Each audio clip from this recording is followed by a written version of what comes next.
Good morning mga kababayan kong nasa Pilipinas at nasa iba't ibang bansa. Ito na naman po ang News That Matters at ating pag-uusapan itong si Senator Bato mga kababayan na kung saan hindi pa kino-confirm ng ICC yung warrant of arrest ni Senator Bato. Pero bago tayo tumulak sa video na yan mga kababayan, isang share, like, subscribe lang po. Masaya na po tayo dyan para naman po updated tayo sa mga balita dito sa Pilipinas. Ito, panonoorin na po natin yung video mga kababayan. Court or ICC says it cannot confirm reports an arrest warrant was already issued against Senator Ronald Bato de la Rosa. It says ICC-related matters can only be found through the court's official communication channels and press releases. Now, over the weekend, Ombudsman Jesus Crispin Remulla was the one who said that the ICC issued a warrant against de la Rosa. O yan mga kababayan, maliwanag na imbento lang ito Remulla mga kababayan. Ito na naman yung sinoplak na naman ito si Boying Remulla na kung saan mahilig po nagbabalita ito na fake news mga kababayan. Na kung saan ibinalita niya noong nakarang araw. Ayan po mga kababayan, no, the ICC can't confirm such news. ICC news can be found only in ICC officials communications channels and press releases. So ayan pong sinabi sa kanya mga kababayan na itong si Remulla, ombudsman na si Kengkoy Remulla mga kababayan, wala naman talagang katibayan na itong si Senator Bato meron siyang warrant of arrest sa kanyang dito nga yung kinasuhan siya ng ICC. So mga kababayan, itong news na yan ni Senator Bato is pawang walang katotohanan. Imahinasyon lamang ito ni Ombudsman Remulla mga kababayan na kung saan baka nasobrahan lang ito ng pagkain niya ng polvoron dyan sa Goldilocks mga kababayan na kung saan kaya lutang po yung kanyang pag-iisip. O yan po mga kababayan, balikan na po natin yung balita ulit. Dubbed as the architect of the Duterte drug war. All right, joining us this morning is ICC Assistant to Counsel, Attorney Cristina Conti. Attorney Conti, good morning to you. Good morning, Karen. All right, what is the official way for the public or reporters, or in this case, the ombudsman, to find out if the ICC has really issued an arrest warrant against De La Rosa? Well, if the arrest warrant is uploaded to the public website of the ICC, that is so far right now the only way that us in the Philippines would get to know that. The ICC has an e-court protocol. Kaya lahat ng fina-file dapat eventually, unless it is classified confidential, has to be uploaded. But is that what happened to former President Duterte? Let's go back to that process so we have a basis of comparison. How did this government know that an arrest warrant was issued against him? It's an entirely different thing altogether if you're the government or the recipient of the warrant. So technically, as soon as a warrant is issued or as soon as it is transmitted by the registry of the court, it is transmitted to one state's parties and any other party who may have a role in the arrest. It was also transmitted to international organizations with whom the ICC has a relationship with, including the Interpol. So binibigay sa but with Duterte was, I mean, attorney, but with Duterte was it also announced sa e-court doon sa portal o bakit yun hindi po ganun? So the thing is, all documents have to either be classified as for the public consumption or confidential. And so the transmittal of the document is, kumbaga, proof that it exists, but it may not be known to the public. Most documents of the ICC, especially those pertaining to or relating to witnesses, o kaya contains private information about persons, are not immediately known public, which is why we have a lot of documents uploaded late, and then marked redacted, and then parang later on classified as public. Kaya pag-iingat ito hindi lang para dun sa mga tao na involved, kundi mismo yung akusado or suspect. And so in the case of warrants of arrest, there have only been a few times that it has been immediately made public. And we have the cases of those who cannot be arrested. like Netanyahu and Putin. In the case of Duterte, it was not made public immediately, but was enforced. Oo. Kaya may kaibahan yung public, pero walang nahuli, secret, pero may nahuli. Oo. So, yung kay dating Pangulong Rodrigo Duterte, it was not made public, but would it be right to say that the ICC sent it to which agency of the Philippines for the president to know that it exists? Saan po If yun? a member state, dapat DFA. Oo. But we are not a member state. As we are no longer a member state, it would have gone through the Office of the President. Directly. Through the state. And then the Office of the President would have cascaded it down to either DOJ or DILG, or it could have gone through the Interpol. So whether it's a diffusion notice or a red notice or a blue notice, it was a notice that Interpol, doon naman, ang pasok doon, DOJ through the NBI as the point agency. And then also transmitted to PNP. So yung two agencies, which should know, NBI and PNP. So is it possible that it may not be made public? The ICC may not announce it, but technically they've already informed our government agencies that there is an arrest warrant against Senator Bato de la Rosa. Posible ba yun? Certainly that's possible kasi ganun yung nangyari kay Duterte. In fact, we never heard from the ICC until Duterte, in that case, was surrendered to them. But won't this be unfair for the suspect or for the accused? In other words, as a person who is accused, you would want to know that there is an existing arrest warrant against you so that they could exhaust all legal means within the country, right? To stay in the country. Kasi kung parang gulatan, doesn't that violate their own human rights? In the ICC, the process compared to the Philippines is a bit different. Kung sa atin parang nagkakaroon ng pagkakataon na magbigay ng counter affidavit, dito sa ICC, considering that the crimes are so grave, it's only 4 crimes, and it's only the most responsible. So it's not everybody, kumbaga. They're looking at persons with considerable authority and money, which is why they issue a warrant of arrest for those who they see, well, hindi probable cause, kundi who they see there is a reasonable ground to believe that these persons committed these crimes. They can either issue a summons or a warrant. The warrant they will issue for those who will probably abscond or, kumbaga, not cooperate. The summons, in the case of Bato, could have been issued. Remember that 2 years back, there was talk that he was being summoned or invited to the ICC to cooperate. At di siya hindi niya pinansin. Pinansin. Sinin. Kaya, siguro yung ICC, well, mukhang hindi makikipag-cooperate to voluntarily. And a warrant of arrest will be issued. After that, the accused will have a lot of opportunities to question and ask for, as you said, interim release before a local court. So, as we've seen in the case of Duterte, it's almost, 8 months, 9 months now? Yeah. Hindi pa nga na-finalize yung information or yung charges against him. Kaya there will certainly be an opportunity for Duterte to contest and to apply for interim release if it applies to him. But I think you make a strong point when you said that the ICC actually focuses on one, people in authority, those with power, and those with money, right? Hindi po ito, they don't focus on, let's say, the henchmen, the ordinary people who under the law can issue a counter affidavit, etc. They focus those who may actually have privileges in local courts, right? Parang ganon. Yun ang tinutubok ng ICC. That's right. Hindi simpleng mamamayan. Hindi ganon. Police. Oo. Wala akong kaalam-alam.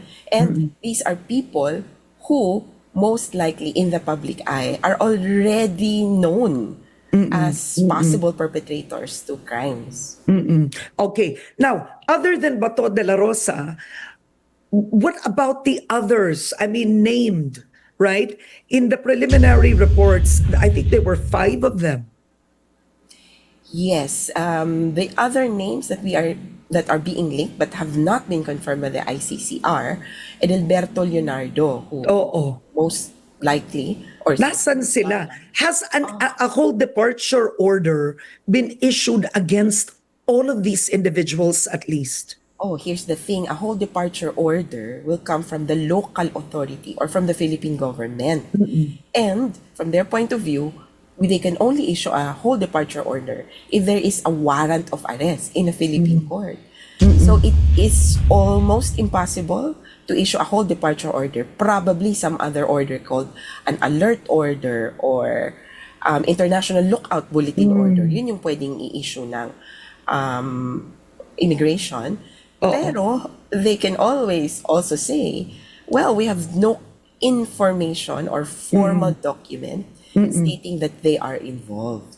Oo. So the Philippines, being not a member state, can actually, in a way, choose which obligations to follow, which we don't like because, from our point of view, the Philippines has to cooperate with the ICC investigation. So when we look at the situation, technically, we're not a member state, although, of course, Duterte was turned over to the ICC. The other individuals that were listed during the preliminary investigation, the likelihood that they are in the Philippines is stronger. Because most likely, they feel safer here instead of being in another country. Yes, because we're not a member state. We're, quote-unquote, not supposed to cooperate. So there came a time nga na parang people were saying, if Duterte had stayed in Davao, would not likely have been arrested. Oo. And you believe that to be true? Yes. Posible. In Davao with the local police. Oo. In some way influenced by the acting mayor or vice mayor now, Baste Duterte. It's Duterte land. Oo.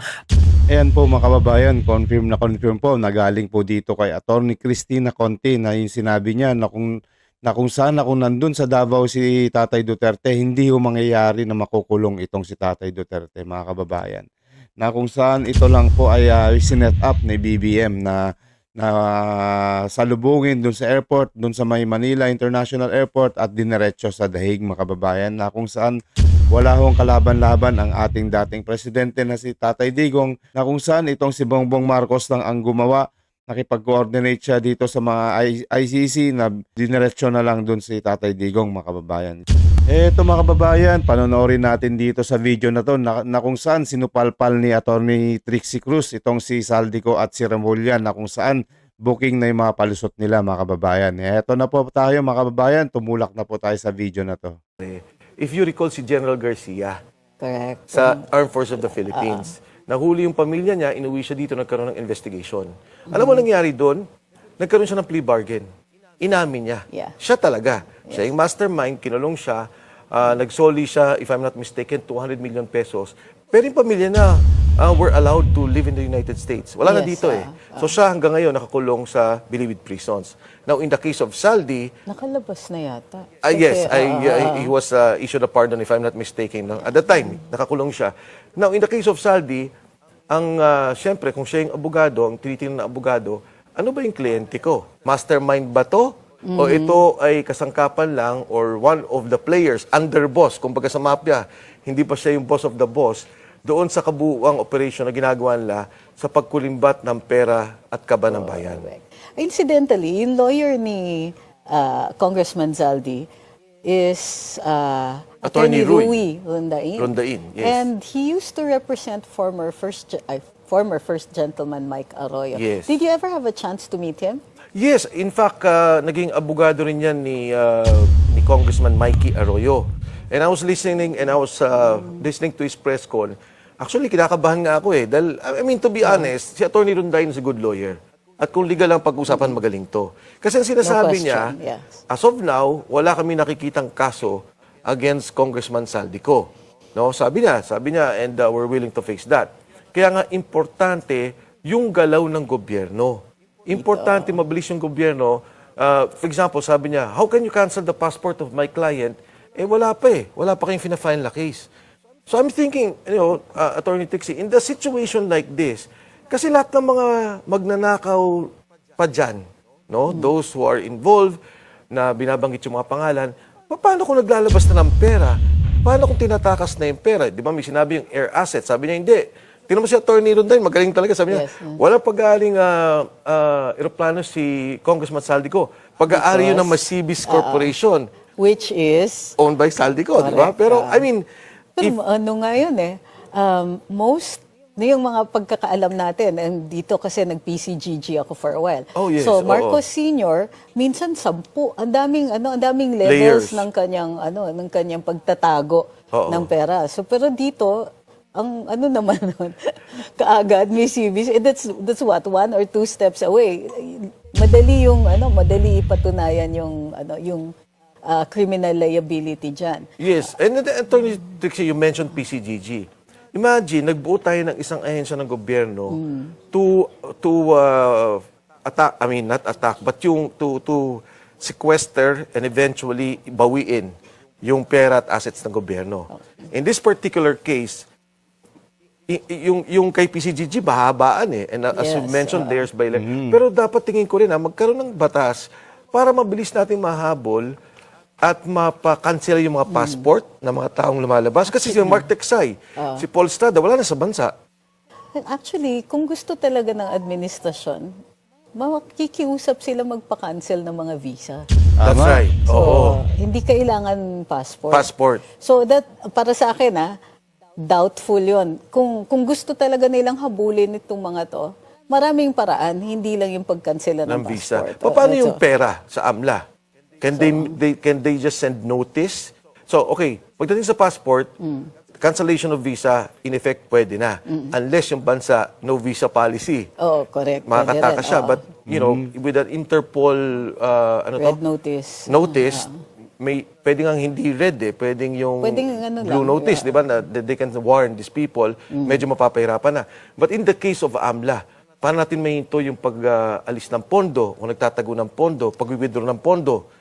Hindi naman matigil yung investigation ng AMLA just because umalis yung tao. Or can we serve notice to AMLA, let's say, itong mga taong to are persons of interest or considered concern? served yung basta meron kang permanent address na serve doon, siya yung bahala mag-explain na hindi siya nakatanggap ng notice. Kasi yung iba wala pang kaso eh.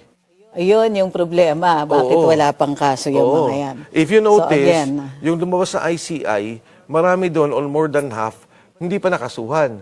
So, and I agree also doon sa punto naman nila na medyo itama naman natin yung kaso. Hindi naman pwedeng after 5 years, matalo lang din tayo.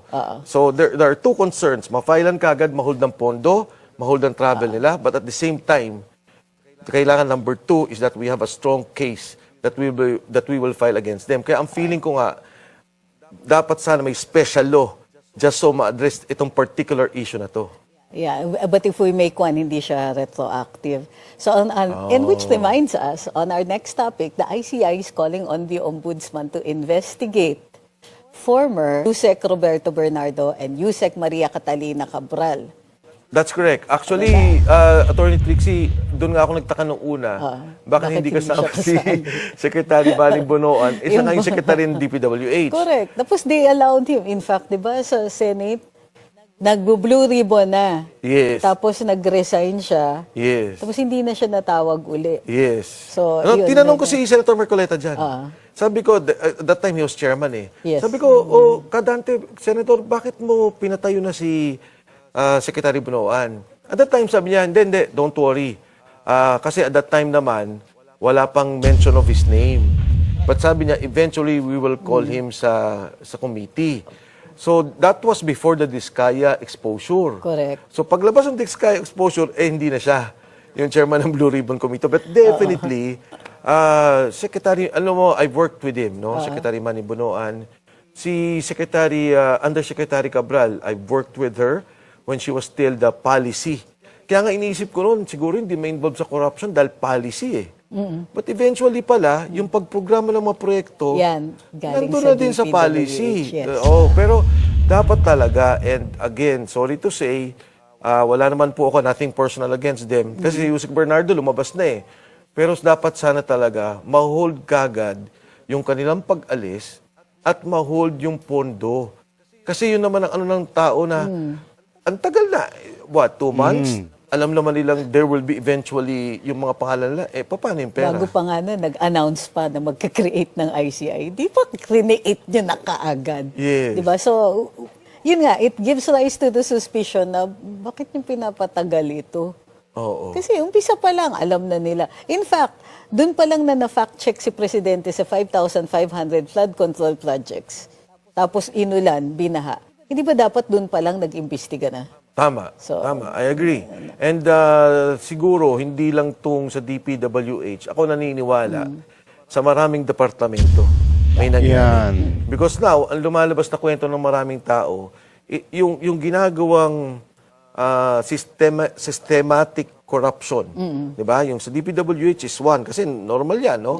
But what about DOH? Yun. What about DepEd? Marami pa. Oo, Marami na pa. ang nangyayari pala, in the end, ito na naman yung sistema. You're talking about, again, 25-30% corruption, select contractors. Kailangan tingnan yan. Kasi panahon na maayos at mabago yan. Hindi dapat tuloy-tuloy itong sistema na nangyari na in fact, kung di na ano to talaga, alam na to ng mga bangko eh. Alam na lahat ng congressman to. Alam na ng mga mayor. Bakit? Kasi hiningan yung congressman. So yung congressman, papaliwanag sa mayor. Kikwento kay kapitan. Yung contractor magpapaliwanag sa bangko. So all these things put together, naririnig at nalalaman ng tao. Nakikita natin parang inilalayo dun sa executive eh. Kasi like you said, bakit Yes. ngayon lang tinatawag si ano? But do you think na dapat same magnitude, same kumbaga, ang penalties for cabinet vis-a-vis the legislators? Ako, wala akong judgment on how they para bang, ano yung nangyaring cases. Ang ayokong nangyayari, pag nakikita ko yung isang grupo may kaso, yung tapos isa wala. For example, what am I saying? Nagsalita si Diskaya. Ang daming sinabing pangalan. Ang daming sinabing problema. Dapat yun, kunin natin. Nagsalita si Yusek Bernardo, nagsalita si District Engineer Alcantara, sila Bryce, at yung mga gusto pang magsalita, si Sergeant Orly Gotesa, dapat kunin natin lahat yun. No? Ipunin lahat yun, ayusin lahat yun, at kasuhan. Tama. Of course. Well, not just kasuhan. Kasi nakikita nga natin na halimbawa dun sa there's certain departments na naiiwasan but cannot help but be involved. There's budget. Yes. Yeah, but even if there's budget, other countries have budgets, di ba? Pero dapat may role nga ang Congress, Constitution din, tsaka Senate. Ayusin naman natin. Huwag yung ganitong pagbababoy at pagnanakaw. O kaya kayo, yung mga buhaya, yung mga bumaboy dito sa pera ng kaban ng bayan, may balik nyo na. Dapat sa inyo, may mga makulong na talaga kayo. Pagdusahan ninyo, yung mga ginawa ninyong kabalbalan dito sa bansa natin na napakadaming Pilipino nagsuffer talaga. O hanggang dito na lang tayo, mga kababayan. Maraming salamat po. News That Matters po. Isang like, share, subscribe lang po para updated po tayo dito sa mga pangyayari dito sa Pilipinas. Maraming salamat po mga kababayan. Mag-iingat po kayo lagi. News That Matters and God bless.